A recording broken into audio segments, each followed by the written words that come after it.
Hello, everybody. Here I am. I, I'm still working with my TikTok. It's not acting right today, but I may get it right. I may not. I'm here on YouTube, and this is my new home. I'm never going back to TikTok full time. I'll send a few ads so you can remember my address and everything, but I'm not coming back to TikTok. I love YouTube. It's American, and they're not. If they're collecting my data, it's a company in my own country that's gonna have my dad. Big deal, but the idea of it, something like that in someone else's hand does not feel well. But everybody has different choices. So I've been gone for a while, and it's pretty funny because I had poison ivy. I still got a little on my neck. I have it on my arms and stuff, but it was real bad. But my yard is covered in poison ivy. My house was covered in poison ivy. I had to cut down my hedges and everything. And I cut them all down on the front yard. All my hedges are gone. And they still got the trunks in there, but the hedges are down. And then, even after we cut them down to the roots, we saw poison ivy vines growing right up out of the stump. So it's deeply embedded in my yard. So I had got infected with poison ivy, and I had to take some time off. I'm sorry that I wasn't um, trusting enough to come on camera with the scars on my neck and stuff, and I didn't want to be seen. But I'm back. I haven't given up yet. Some people I just been watching and missing and not being able to see, but it's some people that their light shines no matter what. You can see them and know that they are beings of the light. And when you think about the last time I talked about weight loss. When I gave you a little bit of knowledge on weight loss about the portions that you eat. So I can go now on to talk to you about the emotions that go with weight loss. Okay, I didn't go into you eat this special thing and you eat that. Remember, I said eat what you want, just teeny portions 4 times a day until your stomach shrinks back down to the natural size. It takes 90 days, but it's real weight loss, not a gimmick. It takes 90 days for your stomach to shrink back down to the right size or to get that shrinkage that you need. It's not going to happen next week. You're going to feel hungry. Even if you eat that small portion, you still feel hungry. So what? You have your nutrients in you, the correct amount. Your stomach is going to eventually accommodate that and shrink down. So the next thing that you should think about is now, if you got on the correct portions, you're not eating anything other than fish and fowl, like I said, and any other vegetable that you want, fish and fowl, any way you like, fried, I don't care. Okay, so that is what is the main thing with the weight. You're keeping it on because your stomach is stretched out of size.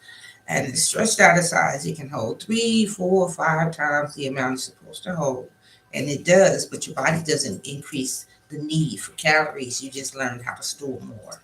So now you have to desensitize your body and make it where it can't store more. Eventually, you will have correct size stomach. Your stomach will shrink as you do this. If you live this life, it's not a diet. It's okay. So the next thing is with the weight loss. I'm gonna start you off as a baby, because the fat cells are created in your body in the first 2 years of life, and after that they inflate and they deflate. So this will relate to people who have been raised in an overweight lifestyle, as well as those who have newborns that they can start now. Okay, listen carefully. there is a wrap that they put on babies that has been on babies since the beginning of time. You know the wrap. They wrapped up like a little cocoon. You know which one I'm talking about. It's called the swaddling wrap. Ah, what's she talking about a wrap when it comes to dieting? Okay, the swaddling wrap, for one thing. Putting your baby in the swaddling wrap for the first 2 months of its life lets your baby realize a sense of individuality instead of just coming out of the womb and being blasted out into the world. He's wrapped up in a cocoon. He feels satisfied. He feels happy. He feels satisfied. And he cries less. That's one thing the swaddling wrap is really important for. In the swaddling wrap, your baby feels secure and has less reason to cry. Okay, but that's nothing big. Ain't nothing wrong with a baby crying. But a baby with scientists have done research and said that babies, when they have their arms thrown up high, it's a sign of distress. Without the strapping wrap, just walk around, look at these 1 month babies with their arms thrown up high in distress, not learning how to be an individual, not learning how to pacify themselves. Okay, now we get into this word pacification. This is the demon. Pacification ought to have its own demonic section. Okay, the mother will pacify the baby by doing what? Feeding, and creating those fat cells instead of teaching pacification in other ways. So now you are feeding the fat beast because you are teaching pacification through satisfaction. They're getting the happiness they need from overeating instead of finding a way to pacify your baby other than food and putting them on the track to obesity. You're supposed to hold the baby, play with the baby, keep them in a swaddling wrap them up to your body and let them do the activities you do. Anything besides stick the bottle in his mouth every time he cries. So when I hear a young mother say, "Oh, my baby greedy, he drank 4 bottles a day." No, you greedy. Your baby was only supposed to drink 3 bottles a day, but you stuffed that other one in his mouth because he wouldn't stop crying. He wouldn't stop crying because you didn't pacify him. You use the bottle to pacify him instead of putting him in the swaddling wrap and holding him. You stuck that bottle in his mouth. Now he got an extra big belly. It's on the parent with that. See how you can see a big person who satisfies their needs and their sadness with food. This could be put in you as a child. And then they will take their child and do the same method. Instead of saying this baby is this size and he's supposed to drink this much food, they pacify the baby with food instead of activities. So you could be pacifying your baby with food right now instead of giving them the activities that they need. But when you do that, you build the fat cells in that baby at the age of 1 and 2. When you could have thought of other ways to pacify your baby. That's why I'm talking about a baby, a swaddling wrap, or we're talking about weight loss. And I'm not here to put you down. My voice may sound stern, but if you put two and two together, you can do the research, you can do what you want to. You can shoot me down, but I know I have a degree in biology with a minor in chemistry, and I'm telling you what people do, the mistakes they do to make their child start off on a path of obesity by satisfying that child instead of putting them in a swaddling wrap and then walking with them tied to them or whatever he does during the day. They stick the bottle in the mouth, and that's the pacification. Now that food pacification goes on through a person's life and can build his own person of his that person. You talking to a spirit healer. I'm gonna break it down from birth. So you can't blame yourself for overeating if you've been stuffed the bottle at birth. The person that stuffed the bottle in your mouth, you can't blame them because they've been done that way. It's a passed on things you'll see in families, and they don't understand why. It's a systematic thing that is passed down. Pacification, you swap them in the swaddling wrap, you tie them to your body. They doing every activity you do. Their mind is satisfied. They ain't got no reason to cry. They're absorbing everything you doing. That swaddling wrap has been around since a woman been carrying a baby. And I see women today who don't even use the swaddling wrap on their baby when they come home. And then they wonder why their baby doesn't have a sense of individuality and can't be satisfied. Maybe you should try the old school swaddling wrap that's been used since the beginning of time. But it will pacify your baby so you don't have to all the time use a bottle. Okay, so we're starting down at the baby, how the baby got overweight, how the obesity started in families and way back then. Okay, so now I'm also giving you that history lesson so that you can understand what you face today. Now, what you face today after going through a lifetime of that, and you and your children, what you face is an extra wide belly that can hold 4 to 5 times what it's supposed to hold. And your body eats until it gets full, then it releases the happy hormone. Remember, I told you about how the body releases the happy hormone? Well, you have taught your body not to be happy unless you're completely full. I can say this stuff and you can put two and two together and take it on home. I'm not going to tell you what to do. I'm just telling you the psychology of it all. Okay, now the next thing would be, other than the swaddling wrap, would be the proportion, right? But then there's that mental part that's already dependent and attaching comfort to food. That is a personal section that every overweight person has to deal with on an individual level. Some people have an immense sadness because of something that might have happened in their life. And some people have a low self-esteem. It's all consequences of something that happened in your life. That's why you're eating to satisfy that. Okay, so not only is you eating to feel full and get the happiness hormone, you're also eating to hide, or eating to hide the tears, or eating as a way of expressing your pain. We all have pain in different kinds of ways, and that's just a way of expressing pain. Some people compare it to suicide slowly with a donut. So that part now takes a mental training. I can't sit here. I can tell you the scientific stuff, but I can't sit here on YouTube and give you that mental coach that you need for that hidden problem that is there, making you secrete the sadness and then using the food. Okay, it can be triggered by child abuse.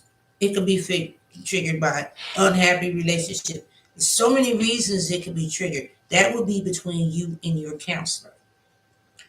The things that I have spoken to you about just now, they won't tell you that part because you got to keep being their customer.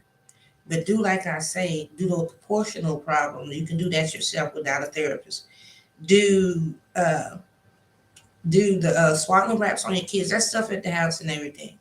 The proportion in the eating, right? But that mental thing, that mental release of happiness or covering of pain cannot be handled on YouTube. That you will need a counselor for, to find out what the actual painful trigger is, what is making that individual person feel sad. As far as I can with with with the mental part, other because I can't touch each person. I can't say, well, okay, so you've been abused and you hide your pain because you have this and you have that. I can't do that for the whole world, not here on a YouTube video. I can talk to you, I can counsel you, but I would recommend that you do to talk to a dietitian and a counselor about that trigger in the psychology that I cannot reach from here. Okay? So it's a three-part. You got to have a coach through it all, through the mental part of the weight loss. And no people know that. They go and they take a binge diet and they don't do the mental part of the research, and then they gain the weight right back and all that. It's because you didn't do the mental part as along with the physical part. There is a mental satisfaction, a release of the happiness hormone that you adopted when you were a baby, that was the overeating that was given to you. Okay, so now that part has to be reversed by a psychological therapist, not you. and you have to go onto that diet for life. The 4 meals a day for life, not just for a binge. And then on top of that, work about what it is about yourself that's making you happy. Some people say they eat because they're sad, and then some people say they're sad because they eat. So it's so tied up. Every person is different. I don't want to harp on that. I just want you to know there's like three parts. There's lifestyle, upbringing, and then there's mental mental damages that was done throughout a lifetime. So it's a three-part thing with losing weight. It's not just one thing you can do. Okay, so that's what I'm gonna say about weight loss. But keeping your proportions right and keeping the size of your plate right is a cry for help and saying, I want this to go away. That will get you down and started. But the mental part that makes you want to go back and overeat is for a reason. There's something in there, some form of abuse, because some form of mental problem, because they teach in psychology class when a person has an excessive personality, when they are excessive with everything, it is to hide and compensate for a lacking feature. So if you are the type of person that would take like mashed potatoes and put everything on earth on top of it, it speaks to a psychologist as a person who is on a different level. So even though sauces make you gain weight, see how it can be mentally and it can be physically. Okay, so I'm just pointing that out to you as a scientist. There's three parts to it. It is upbringing, it is lifestyle now and in the future, and it is the mental defeating. Now, there's a book called Death of a Fat Man. It was written by a man here in Alabama. It's called Death of a Fat Man. He was overweight and he lost a lot of weight. And he said that in the end, he literally had to just beat down that character that wanted to demand that he go to the refrigerator in the middle of the night. And he tells it like a story as if the character is stalking him. It's a wonderful book. And it will give you, if you are suffering with that, it'll give you something to fight with. He won the battle. But from the outside, not being overweight, for me, it was like a saga, like what? There's a character involved with the overweightness. I never knew that. But when I read that book, The Death of the Fat Man, it it was enlightening. Okay, so that was my three things on the weight loss thing. So then I was looking around and I was looking for research, and I was looking about I was looking at the research, and I said, I talked to people about going to the other side, about playing with their third eye, about visiting, and no one has wrote a comment or said anything. I said, well, how do you know if it's a demon? And you don't. You don't. I'm not going to sit here and say you do, but there's a book that I had read. It is called, I'm still reading it. I ain't gonna lie, but it's called The Dictionary of Deities and Demons in the Bible. It's 1,000 pages long. So what I do, I'm not gonna lie, like I read it like a book, a novel. I go and I look for specific things because not that I want to uh,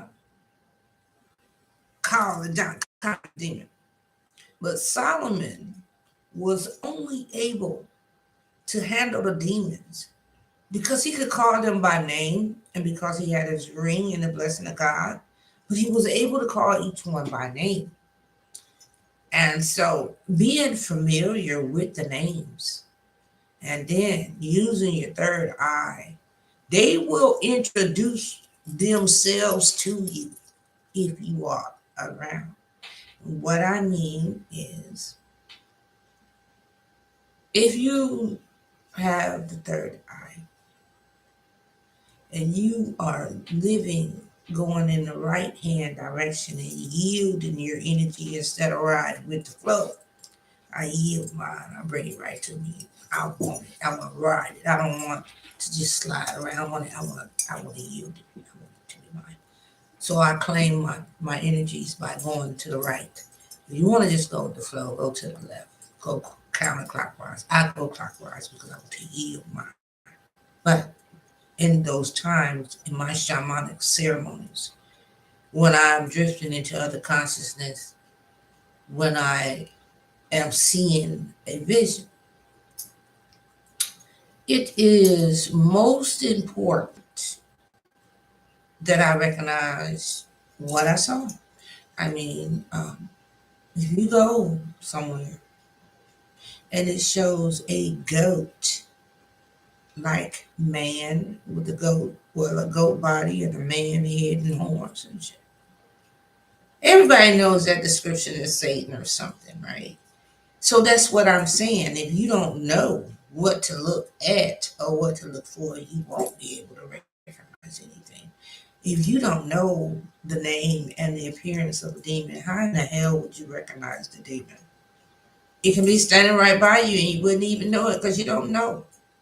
So this book is called The Dictionary of Deities and Demons Listed in the Bible. It's 1,000 pages long. It's a lot of demons in the Bible.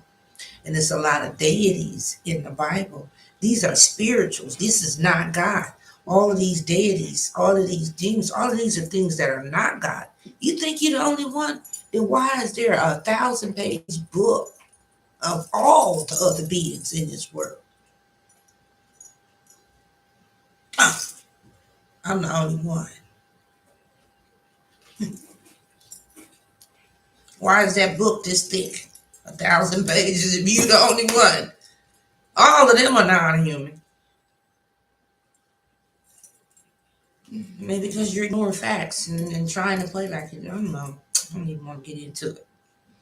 But I do want to say that, so you have that, and that I'm giving you the reference. You go look the book up. You can type it in Google. Go get it. I mean, I'm not here to sell you a book. I sell gifts. I do sewing. I'm retired. I got everything I need. But I do want to give you some knowledge to go on so you won't go into the future being blind and believing the humbug bullshit that they feed you on TV about what's going on in the world. I mean, up until I traveled to Africa, I thought everybody was sitting around with flies and big swollen bellies and sickness because I was looking at what was on TV. I didn't believe in no black engineers and nothing. I didn't believe in nothing. What I believed in was so distorted from not knowing, from not reading, from not going, and it was so distorted until the things that I did know, they were terrible because they were just like, it could be a long history, but you only get one or two sentences in the history book. It was things like that. And so I'm hoping now in this world of computers and digital things that you are able to go online and find any knowledge that you want. I'm very spiritual, but it took time for me to realize what I was. For example, like right after baptism at 15 or whatever, at that time I was really into walking and talking with God, God, God, God, God. And it was a good time, and I made my choices back then to be with God.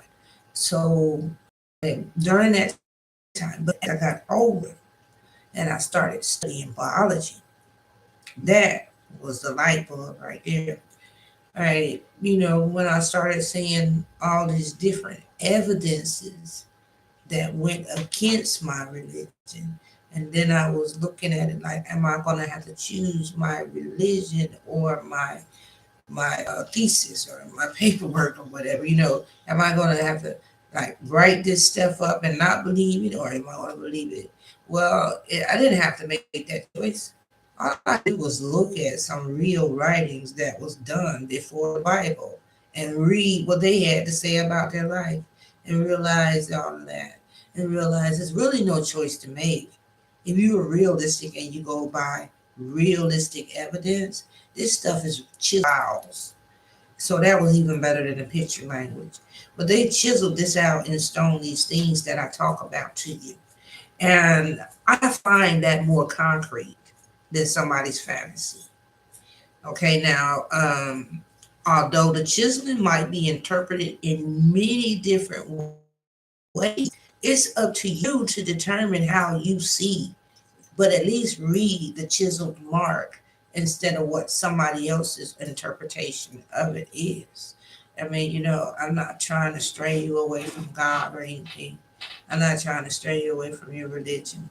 But I think that a lot of the ignorance that people have is because they haven't researched a little further to realize where it came from, what's going on, where man came from. They don't know. They just running around living off of a belief, I guess. I don't know. But I even heard of a woman that went to Africa and killed a lady in the name of religion.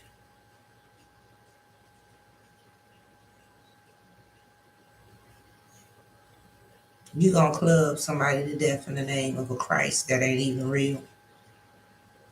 I bet you feel like shit right now. I'm just leave it at that. I heard all about you because I went looking for those people. And when they told me that an American woman had come over there and killed somebody, it would be just like us to go somewhere and kill somebody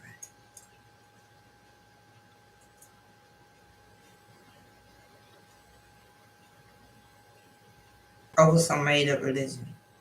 Somebody that might have followed your ancient ancestors. It's insulting. It's insulting to your ancestors too. I love my ancestors, every one of them that died so I could be free. Every one of them that was forced to give up their spirituality to become a Christian and died out there working in the field and had this Christianity beaten into them.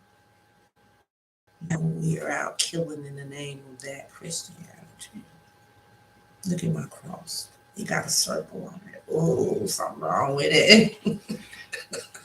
I be looking at it, it's like, whoa, how did that get there? Look at the circle. I love it. You know, I'm in here, I'm in my back apartment because they're working on my green screen in the other part. And it is 12 by 16 or 18 green screen. They're putting it up now. So I'm gonna be sitting on top of the world. Would you see me again? And I'm gonna be sitting on a cloud. We're gonna do it all now. But they're putting the green screen up. That's why I'm in a different background than I usually am, man. But I'm proud of it. Next time you see me, I'll be on a mountaintop and I'll be doing my sermon thing. But I won't be preaching. I never preach. I teach. So I was reading about the shamans of the past, and let's talk about the one thing they all have in common. All the shamans have in common. They have a spiritual place that they go and perform their ceremony. Every shaman, they'll have a either a hilltop on the top of the mountain at the very top, shaking the things, you've seen it. Deep in a cave underground, doing a ceremony, right? High, low, in the forest, and under the waterfall. Different places of power for shaman. So um, it ranges from the magnetic field of the place to the significance to the area where the people live. But all shamans have a shamanic place where they perform their rituals. Now, if they don't have access to those things, they can put an altar and perform their shamanic ritual anywhere with a few drawings or whatever. But most people who are into spirituality know that you don't put up an altar unless you're calling on a spirit. And all that I talk, I ain't got no doggone altar in my house. I got crosses. I got crosses. I mean, But if you're putting up an altar, you're directly calling the spirit. You shouldn't do it. I mean, and then if you're doing a shamanic ceremony, you're doing it with respect, you're trying to talk to your ancestors, you're not supposed to be in a dark corner with a candle. Who do you think lives there? Common sense. Who live there? Most true shamans who are trying to heal somebody, they're out in the sunshine up on top of a building, shaking and doing their thing. They're not somewhere hiding in some dark corner with a candle. Okay, so it's your actions too. If you have the mentality that you're trying to contact some spirit or whatever, then you probably will. But if you have the mentality that I'm trying to heal this person and I need my ancestors to tell me the herb root that I need to teach to heal this person, they come. They come. I don't know magic. They know magic. They done studied the roots better than me. But I can tell you this much, and it's a gift for me to call out some of this stuff. I don't even be knowing I know that. I'll be like, so, well, I'm going to say shamanic places. Shamanic places can be anywhere. They are places where energy from the Earth's magnetic field are the highest. All the temples are built on magnetic ley lines. Most ceremonies on that hilltop because the kinetic energy in the air is more. You're higher up in the clouds, closer to the ozone layer. You got more kinetic energy. They want to get high above into a higher energy level. They needed to draw on the energy. Someone performed during a storm when the kinetic energy in the air is just wild, and they can draw from this energy with their cosmic force. You see? So shamans have specific places where they would do a ceremony. But the most easiest one is moonlight. Moonlight. The moon itself has its own kinetic energy. And you take that kinetic energy from the moon and you can harness it. And that's anywhere. But high up on a mountain with the kinetic energy of a storm, woo, it's awesome. You get a lot of energy that way. You get a lot of energy by water. Running water and waterfalls, they produce extra molecules of oxygen. It raises your energy level in certain places. Now, if you have a special place that you can feel the energy in, more than likely that will be the place where you go. Did you want to know, how did the ancients know that this place would have magnetic rocks? How did they know? With their third eye, before the flood, they were using their third eye and they were using it to build stuff. And they were finding the places with the best energies in it as a group. And they were able to tell where to put their temples, which were on the magnetic ley lines. So they had harnessed the energy of the earth already and realized that there's a certain vibration of the earth itself. And they just found the peak spots and used them. Now, us looking back at them in the past, what they did, well, I looked at the little pattern. It seemed to be high hilltops. It seemed to be granite rock caves. It seemed to be near water. And all of those places are just energy places, places where magnetic energy would do well. Even the pyramid reverberates magnetic energy. So I was pointing out that all shamans have a energetic place where they will perform their ritual. You haven't. It's the difference between a shaman, a hoodoo, voodoo, and all that. But I don't think any of them tell you to have an altar in your room. I don't even think the Wicca people are walking around with an altar just sitting up in their room. Everybody knows you're gonna call something to you. Even when you sleep, the portal will be open. Why would you do that? I mean, even if I was like a medium and I said, well, I'm going to make $150, I'm going to go and set the altar up. But when they're gone, you think I'm going to go to bed with the altar beside my bed? If you're doing that, just think about where your common sense might be. They may have it in a bottle by now. I never did it in my life. Never did a seance or any kind of thing for money. But I have healed people. And I didn't do it for money. I did it for love. I did it because this is what God gave me the gift to do. He took this little poor girl. He said, you know what? You're going to be a scientist, even if they don't like it, you know. And he built me the way I am.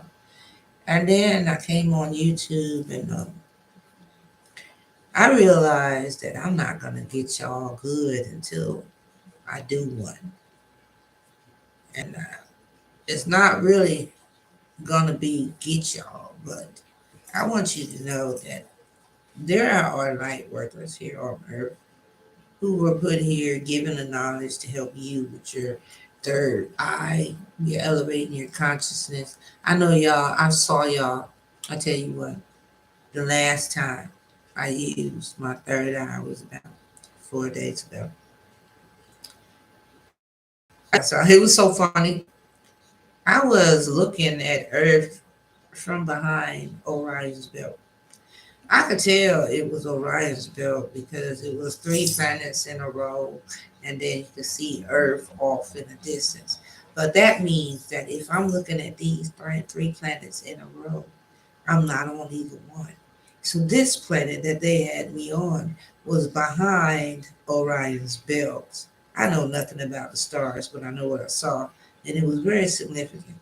And either it's going to be on the other side of the sun because there was a big light. But when they took me, I was looking at three planets. It was three planets over. And there was one, two, and then there was the third one was a little bit far away. I knew instantly that it was the belt. And I was like, whoa, I recognize those stars. That's the belt. I looked a little further. I seen a far away. That's Earth. Oh my God. And then it was like, yeah. And then, like, so this is with my mentality and my weak, small human mind. This is telling me that we are on the other side of Orion's belt. Okay, these are good guys. These are good guys. These are the ones teaching us everything. And they have showed me that. Okay, but that wasn't even the end of it. I sat there resonating for a while, just observing, and because I felt like I was at home. That's how I was at home. That's who. That's who's trying to get us out of the way of the asteroid. They're trying to help us. So I felt like I was at home. So I'm sitting there and I'm wondering, am I the only one doing this? Am I the only one going on a ride? How about I look over somebody flying around in circles around the planet. You see them just going all off like a buzz fly. They done found their ascension and went crazy. They looked like a white crystal. It was white. I am purple. Okay, I've already seen my star, and it is purple. It is like a purple violet. But this person is solid white. And here they are flying around in circles out there. And I was like, if you don't sit down, if you don't sit down, went crazy with your gift up. So, it was funny to see you. Hello, I saw you. You saw me. I'm the one that was over there with all that purple. That was me. And I'm glittering. But I saw you over there going on your first trip, and it was pretty wow. And I laughed and I said, "Oh my God!" But that's not it. The worst part is now I have no clue why they showed me that. You showed me that. I saw this guy riding around, going around the planet in circles. He was just riding by so fast. I was like, "You're gonna get dizzy. Stop!" But he spoke to me or whatever. Was riding. I said, "Oh my God, I'm not the only one who is ascended. It's a lot of people who has ascended. They just haven't told y'all they ascended. They at home ascended and you don't even know about it. He left behind. There's a whole nother world out there when you ascend. This makes this world like, part time. So now some people, I was born with this and I can ascend without the aid of anything. But The way you get your visions and knowledge, it determines. Okay, if you have, they come to you in a dream. It could be good or evil. You don't know what is projecting the dream. Dreams are not as reliable as people think because all of them know thought manipulation. So you got to be careful about dreams too. Okay, that's one thing. You say that you are being contacted in the physical world and that they are contacting you and communicating to you, then you should be able to ask them what they want from you. It has been times, just like this last time, that I went and I saw them three planets lined up. And they keep telling me, hey, these are three planets on the other side of the sun that you can't see. And they told me that those stars that I see are three planets that's lined up. I think they're Orion's belt, but they're not. I don't know. I don't know. There's three planets in a line on the other side of the sun because they won't show us those pictures. But they keep saying they're on the other side of the sun. But to me, it looks like Orion's belt. So I don't know. I'm confused with that. I'm not an astronomer. But what I'm saying to you is when you first get into spirituality, you may not have the in depth feelings I have. It's going to be, this is years of being spiritual. But here's the thing, hot, it'll take you there. It'll open the gate. But it's not for everybody. Mushrooms, they'll take you straight there. But it's not for everybody. DMT can take you there. Now, why would you want ayahuasca? That's the shaman's drink, and they wanted it for a reason. The mixing of the DMT, the mushrooms, and the ayahuasca, and all that is what opens them up and takes them straight to the specific place they want to be to do the shamanic ritual to speak with the spirits or whatever. Okay. So most people don't even know they're having a shamanic experience. They simply think it's hallucination. Only a few come back and say they saw God, they saw other beings and things like that. Those are really having a shamanic vision. Everybody else was seeing something pink and purple, some other stuff. But if you saw a specific vision that you can really follow, it was more than likely a shamanic vision. That's why the shamans used it, because it created a shamanic vision. And then they were in an electrified place. And they were in seclusion and meditation and in an eye of the storm when the energies of the earth are at their highest and they're out there and they're reaching out and they're trying to contact the other side. Some of them got electrocuted. Who knew? But all I'm saying is there's a time and a place for everything. There's no time and no place in today's society for hatred because as we're coming to a point, if we don't learn to love ourselves, we might get wiped out by AI.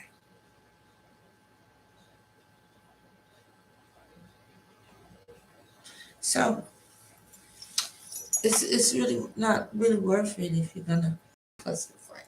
I thought I got my new glasses here. And see, when I put these on, I'm Miss Glasgow, the instructor, baby. I'm a school teacher now. Now, now, it's about the books. But you don't ever see me with these on. You see, listen, Inanna. There is this guy. He is so hot. He is so hot. He's rich. I have no comment. I'm totally afraid of it. But this is following me around like a shadow everywhere I go.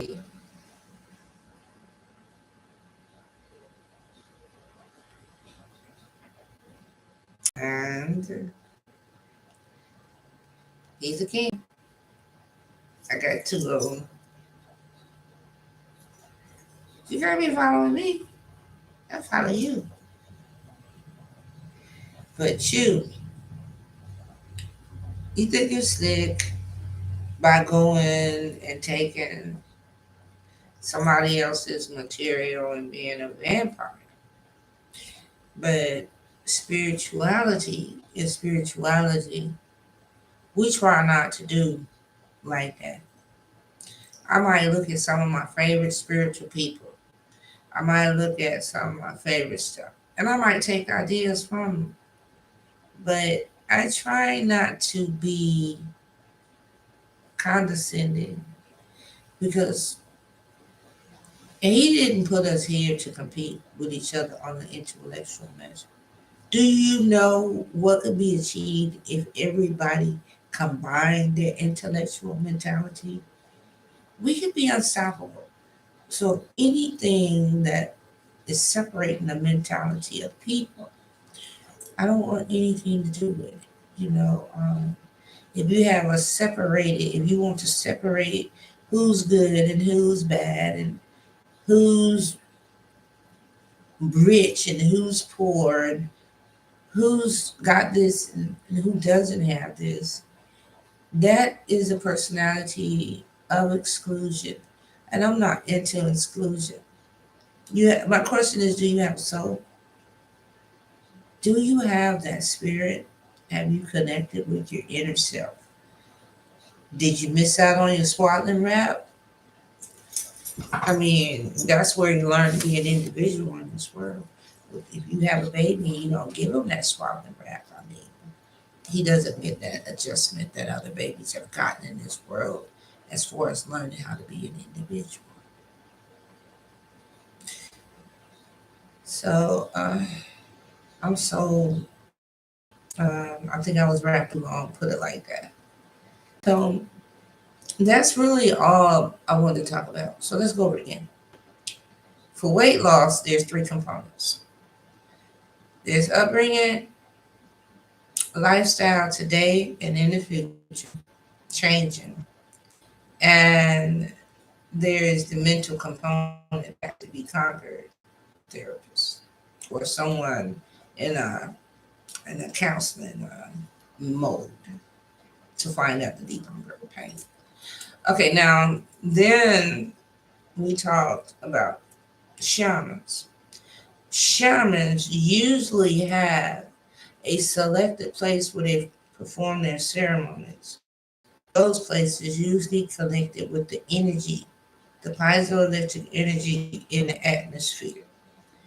And they would be like high ridges, um, near streams of running water, deep in granite rock caves.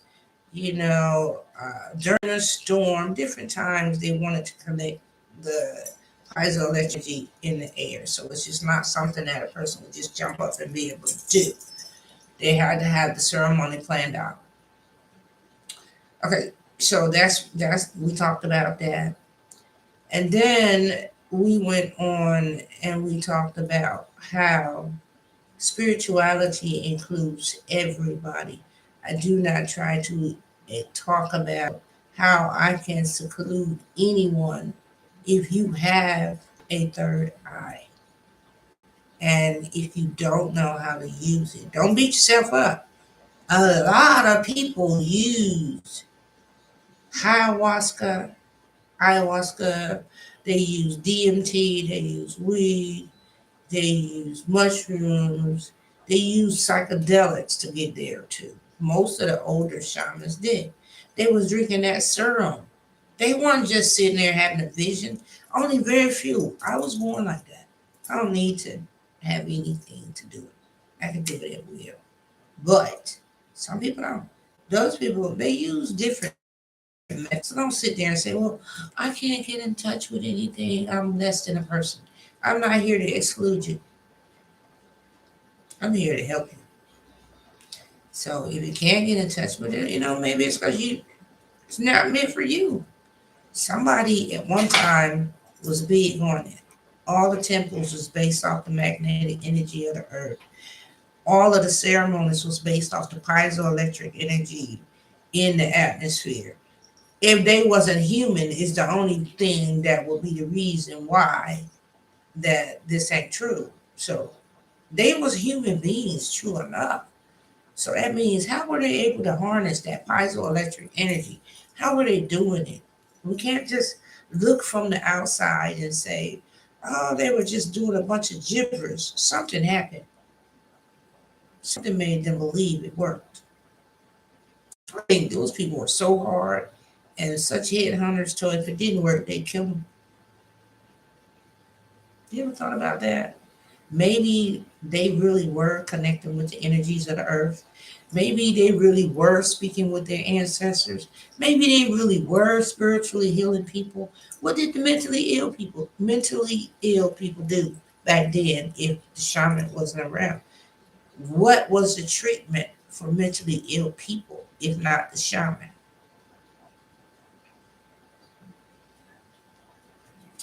Okay, anyway. Let me end this one last thing with some good recipes that I love to make on a weekly basis so I don't change my eating habits. The one thing that I love that you can make is called I eat fish, fowl, everything except for the red meat with blood. So I eat fish and fowl. So I make salmon croquet. If you make 3 cans, you can eat 2 croquet patties, fish sandwiches in the morning, along with fruits, oatmeal, and vegetables. In the afternoon, you can make turkey and dumplings, fowl, fowl that does not have those parasites we're talking about. Those are our animals that we're supposed to eat. We eat fowl, turkey, fish, pheasant, all of that. No red meat with the blood. So those are two good ones. You got the turkey and the noodles. Ooh, that'd be good. And then you got the that I eat is salmon croquet. But with the salmon, you just cook like a whole bunch of patties, put them in a bowl in the fridge with a lid, and then you can warm up the salmon croquet for your breakfast meat.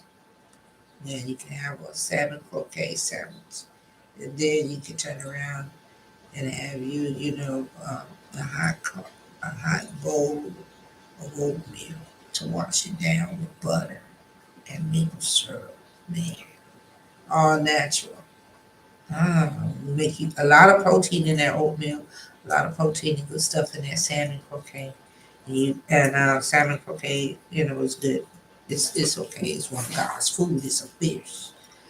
So that was 2 recipes that are people who have put down the red meat. Those are 2 of my best ones right there. The salmon croquet and the big pot of turkey and dumplings. Chicken and dumplings on the side of everything. And you make your chicken soup and your turkey soup with the vegetables in it and stuff. It can go on the side of anything. Cornbread, it can go. See, the lifestyle is drastic that you think it should be. The lifestyle change is the changing of the eating of the red meat. The blood of the hooved animals is detrimental to man. Fish and fowl. The parasites are so small and weak, they don't harm man. That's why he told us in the Bible. He wasn't being greedy when he said stay away from those animals. He was telling you that your body can't beat what's in them. So I'm hoping that everybody out there that went on that diet and stuff, just keep taking your castor oil till your poop is cleared out. You'll be all right. You'll be all right. Uh, change hurt, but it's important to do.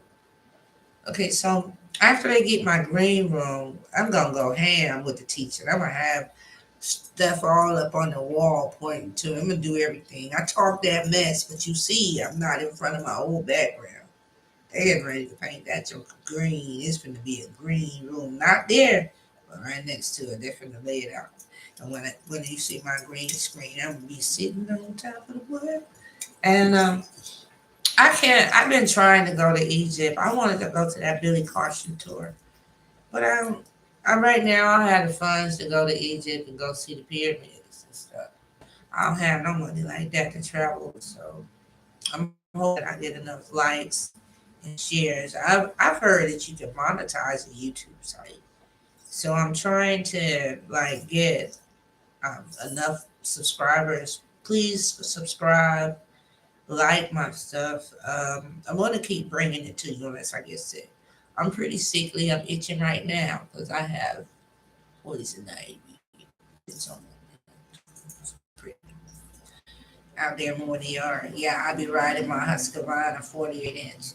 And then also I was pushing on a little small section with vines in it where I couldn't push the Husqvarna, and then the vines and the dust from it all when I ran over the vines, and it got me pretty bad.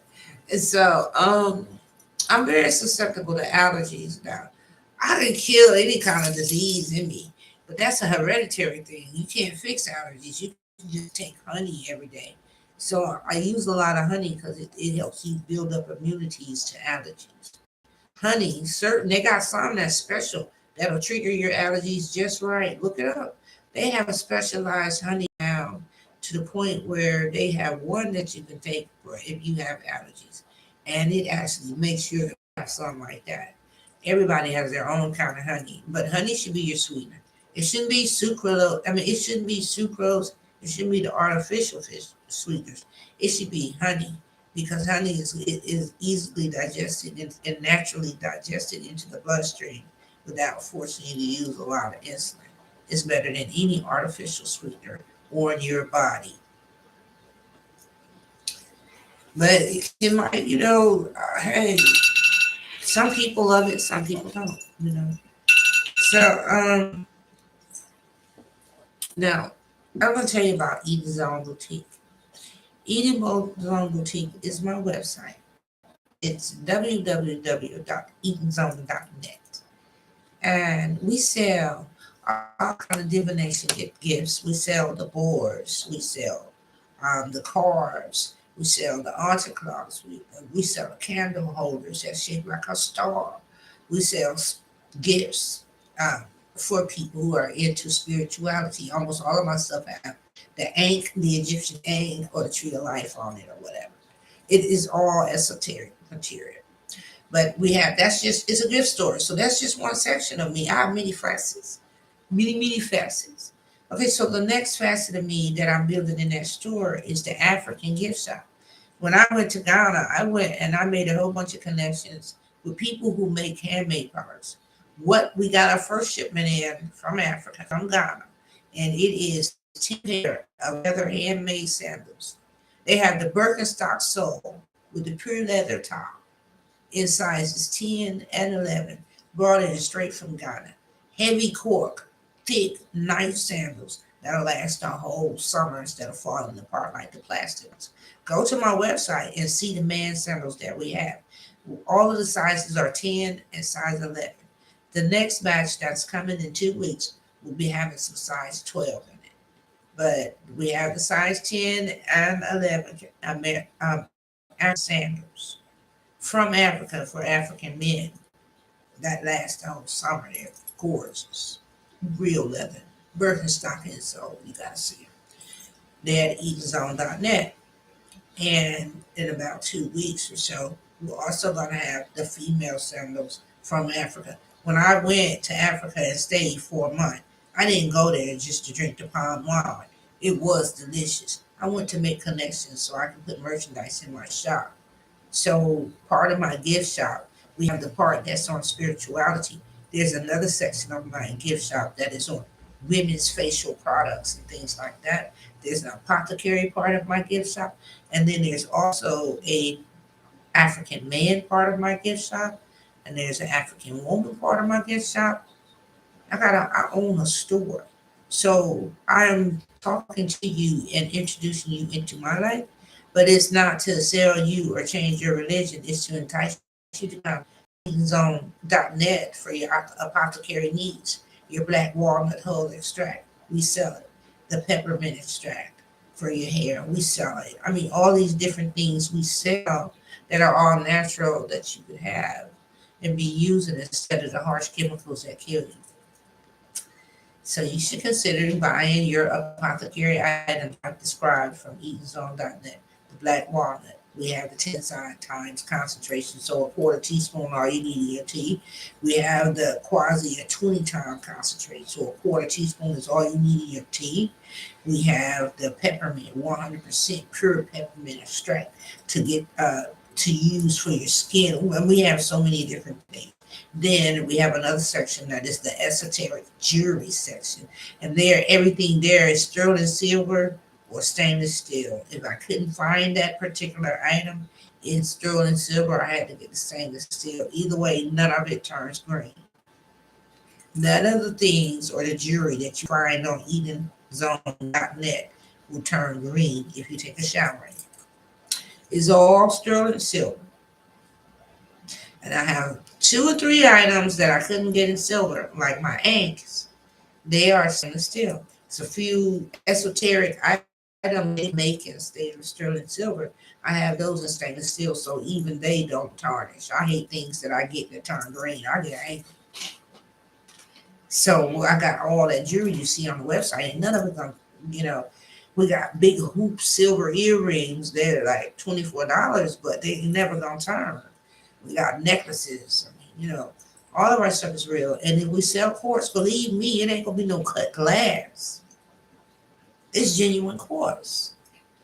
So I've been thinking about it, and I think that I want to do a road trip with my RV. It's gonna start in July and end in August. It's gonna be a 30-day road trip across America. I'm thinking about going from my home state all the way across America, taking pictures, talking, and greeting people. And it's just an idea. I see people want to go. I want to get on the go. But it really kind of made me feel sad when I went to the spot where I wanted to do a ceremony. Look down, and it was poison ivy right there. You can't even see my grass good without seeing that poison ivy. I'm going to show y'all a picture of raw poison ivy taking my yard.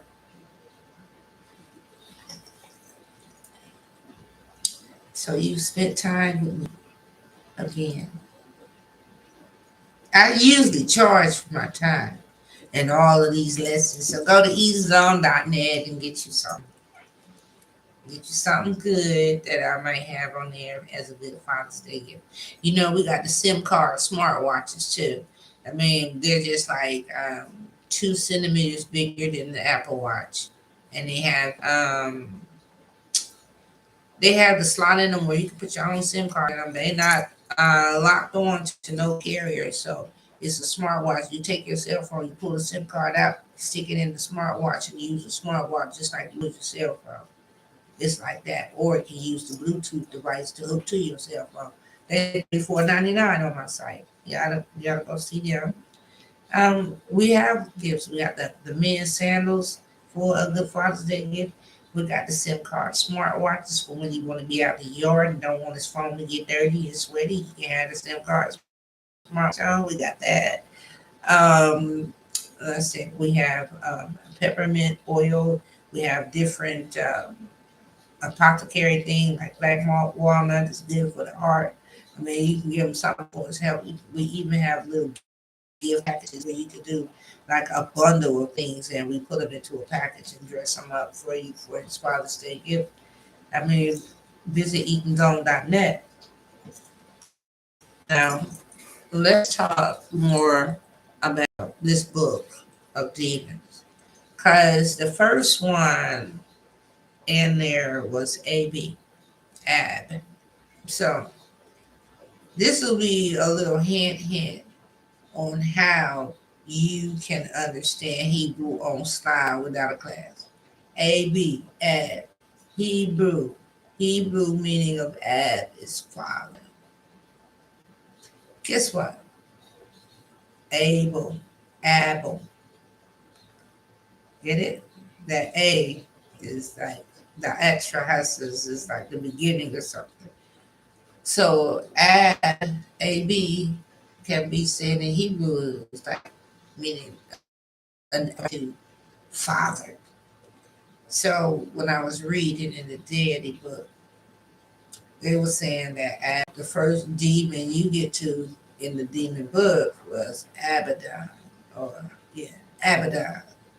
Abaddon. And you see, I have memorized it. I'm not reading it, so I got to read it again. I went over it one time. It's a wrap. So Abaddon is a ruler of a portion of hell. He can be summoned. He's a destroyer, Abaddon, and he has all his legions, and they are down in the underworld. That means they live in a Gotham. When they said the underworld, they were not talking about a fiery pit or something like that. There is a portion of earth that is inherited on the inside, and Abaddon lives down there. So Abaddon, he is known for his destructive character. If your life has been affected by Abaddon, or if you are having the symptoms of Abaddon, how would you know unless you read that book that's in my description? You wouldn't know which demon was attacking your life unless you read it. How you gonna get away? Yes, I'm a neck. Um, but I've done about an hour now talking with y'all, and I'm dying of thirst. I'm not gonna lie. I need something good to drink. You know. Uh, and oh yeah, and everybody wants to figure it out. Why am I wearing this? I love my uniform. That's what I feel like. I don't have to show what I wear every day. I don't have to show anything about myself. I just put this on and it just hides everything. So did y'all hear about this thing on TikTok?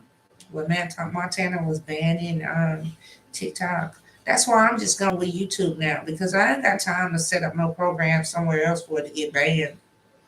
You put your energy into uploading. I might have 78 videos up there. What are you gonna do with those when they get banned in my state? I mean, it's like I don't feel like building something that's gonna be tore down right away.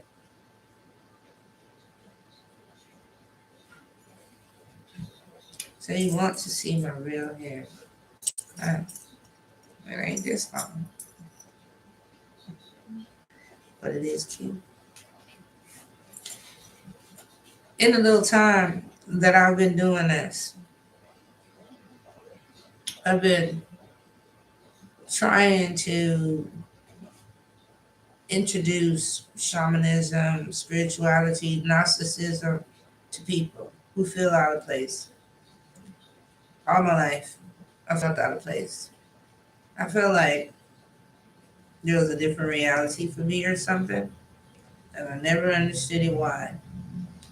But in the truth, the reality is your lack of spirituality.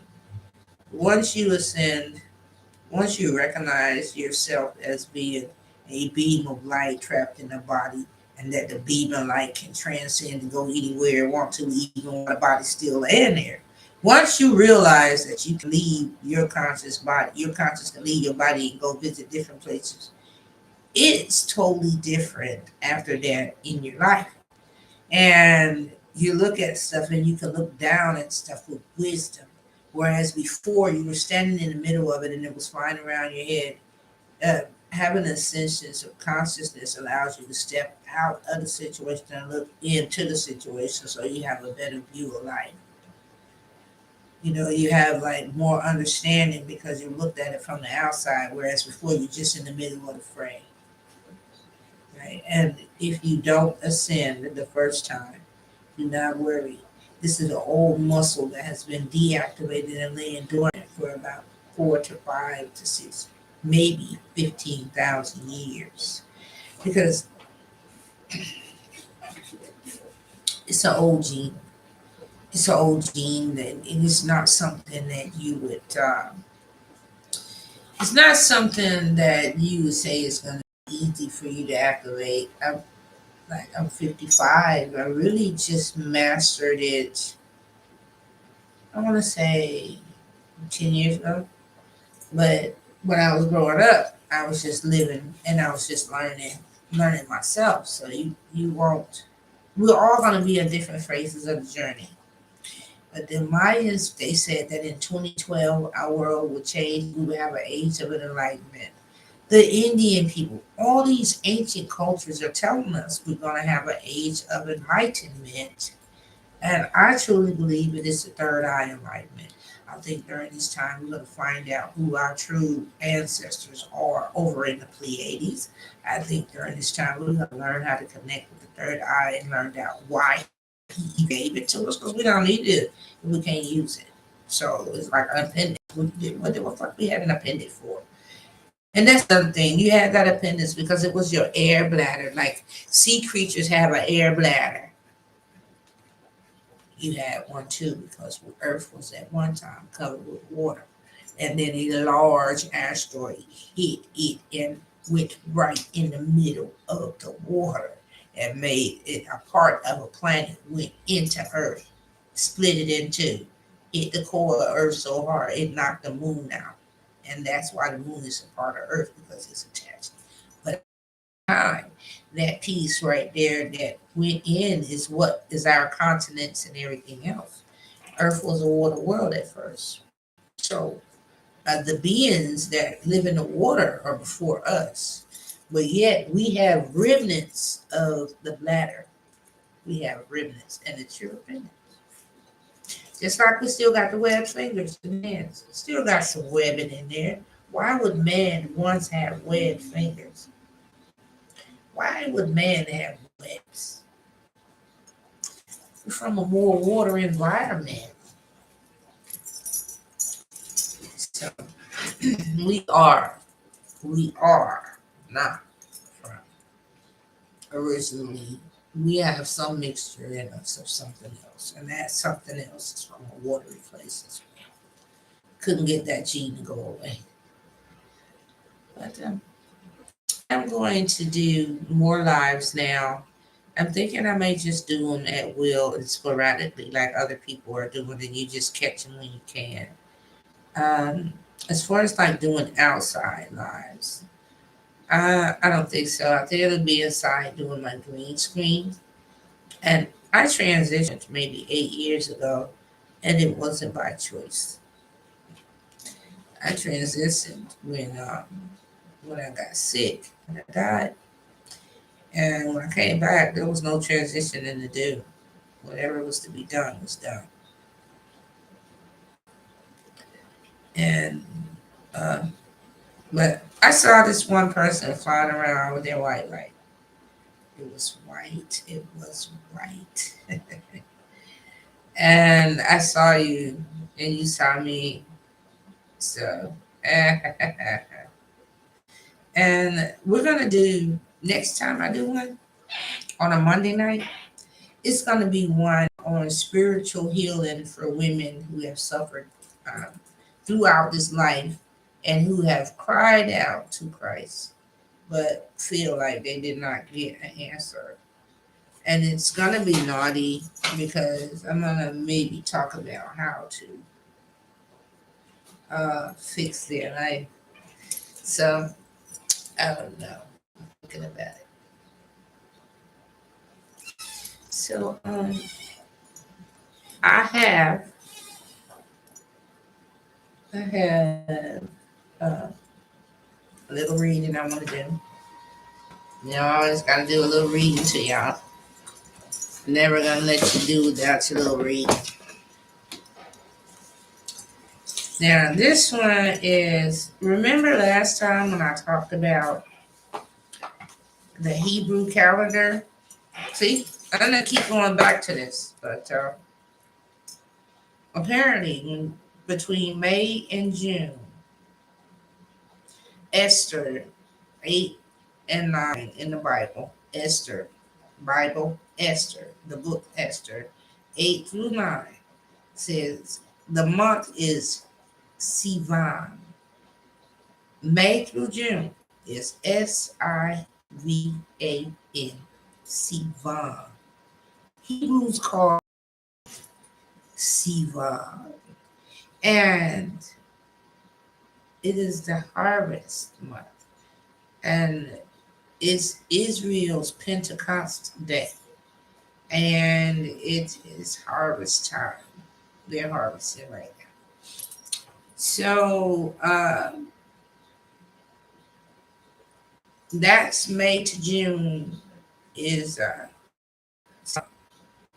but when June comes in, it'll be the start of Tammuz. June through July is the month of Tammuz. Not your real calendar. This is the Sivan, Sivan, and then Sivan. Take a picture of that, maybe you can read it. Yeah, and it has the Hebrew calendar.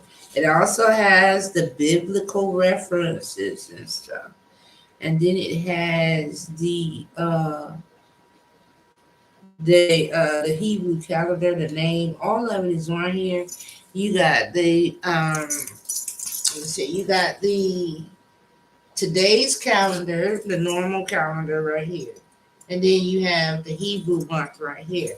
And then you have the Bible references right here that you can check back with this on. And then you have Israel's holidays and how they celebrate them during those months. Get your real calendar instead of the Roman calendar. I'm not saying throwing your Roman calendar away. You did want it and you're forced to. But just knowing the true holidays and everything, it's a plus. You know, when you can privately pray, when is a good time and all that. So I'm a bit off track because I'm out of my office because they're putting my green room together. But once they get done with the green room, they should be up by Thursday. Then I'll have my green room set up and I'll be back on track and I'll have all of my paperwork. As you can see, I don't have a single item that I can use to refer to. I'm just talking to you about it. So I want you to think about me and push the like and subscribe to get some more interesting history. My history might seem like it's only catering to black, but it caters to humanity. It is just that the early history of humanity was black. So I'll see y'all later. I'm not being exclusive of anyone. Um, it's only a few races that were around, and we are all like part to it. Like for example, you have the ones that live near the Amazon basin. They have their history going on since the beginning of time. Then you have the Africans were like the first. Excuse me. And then all humanity is supposed to have a swim out from them, and then that part. We don't know which one is older right now. So then you have the civilization in Turkey, which is Cain's civilization after he crossed over the Caucasoid Mountain and came out on the other side. So you gotta follow the map and all that stuff. And they were a different bloodline. So it's like 5 or 6 original bloodlines, and then all the other ones they trickled out from it. Like Indian had their own bloodline. But what I had noticed that each bloodline has a key to Agatha. I haven't even begun to talk about Agatha because there's very little information on it. But Agatha is apparently a mystery place just like Atlantis.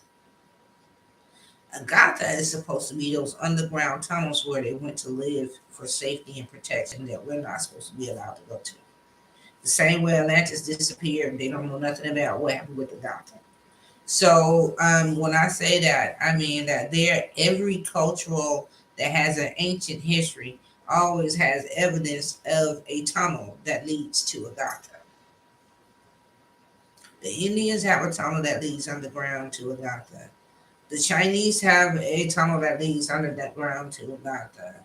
The Mesoamericans have the tunnels that lead to Agatha. Each major continent has a tunnel that leads to Agatha, where the major race is at, and I think it's 7 of them. So I mean, Everybody is branched off from them, and there's really no big.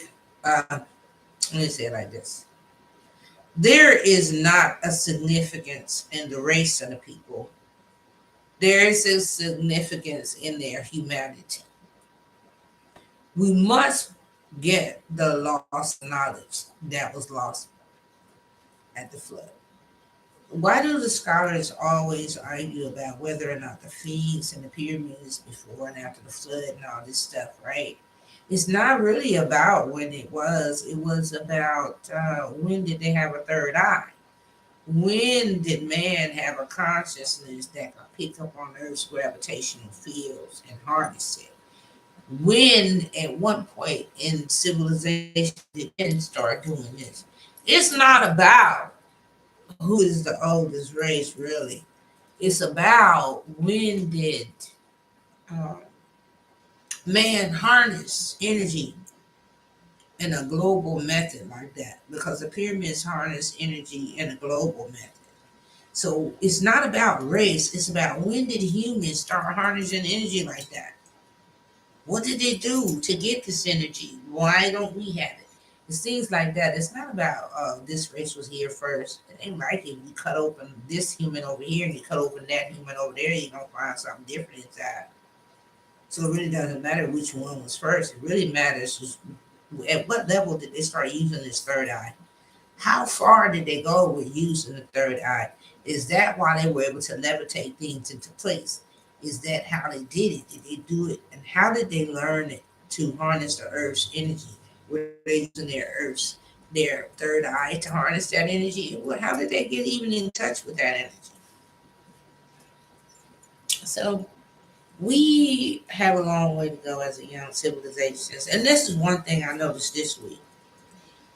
I was like, well, they said that planet come around every 3,600 years. So I took 2023 and I subtracted 3,600, and it's only been 1 year since they left Sumeria in their world. In their world, it's only been 1 year, but it has been over 3,600 of ours. So they like they went away and got old and died. They're just gonna be a year older when they come back. Come on now. That's the end of my speech. I'll talk to you later.